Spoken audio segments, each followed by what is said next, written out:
और इसका सांस्कृतिक महत्व ये है, पूरे काशी में इस तरह का आयोजन नहीं होता है और काशी में ही नहीं पूरे हिंदुस्तान में इस तरह का आयोजन आपको नहीं मिलेगा।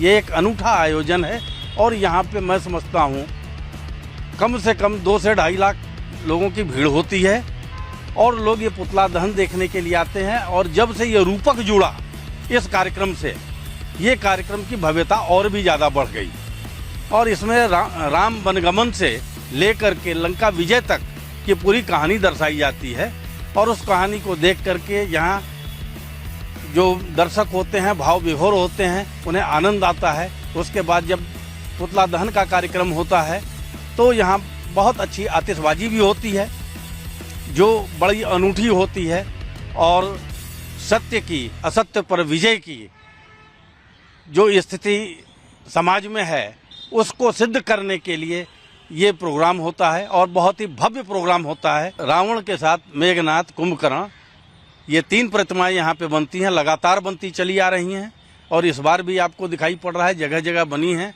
और ये अंतिम स्तर पे हैं और अब जा कर के इन्हें खड़ा करने का काम होगा जो विजयदशमी के दिन इनका दहन किया जाएगा और उसी के साथ साथ आतिशबाजी होगी और असत्य पर सत्य की विजय का जय घोष होगा।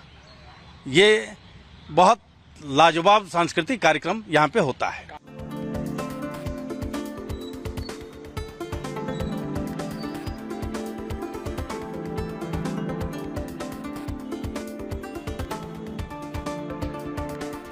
बरेका की सबसे बड़ी खासियत है कि जो यहाँ 2.5 घंटे का मोनो एक्टिंग रूपक होता है वर्ल्ड में और कहीं नहीं होता है। रावण, कुंभकर्ण और मेघनाथ का पुतला भी पूरे भारतवर्ष में 3 कहीं नहीं बनता है, केवल बरेका में ही 3 पुतले बनाए जाते हैं। और जैसा कि आप लोग अखबार में देख भी रहे होंगे कि 75 फीट रावण का पुतला और कहीं नहीं बनता, केवल बरेका में ही बनता है और यहाँ की भव्य आतिशबाजी होती है।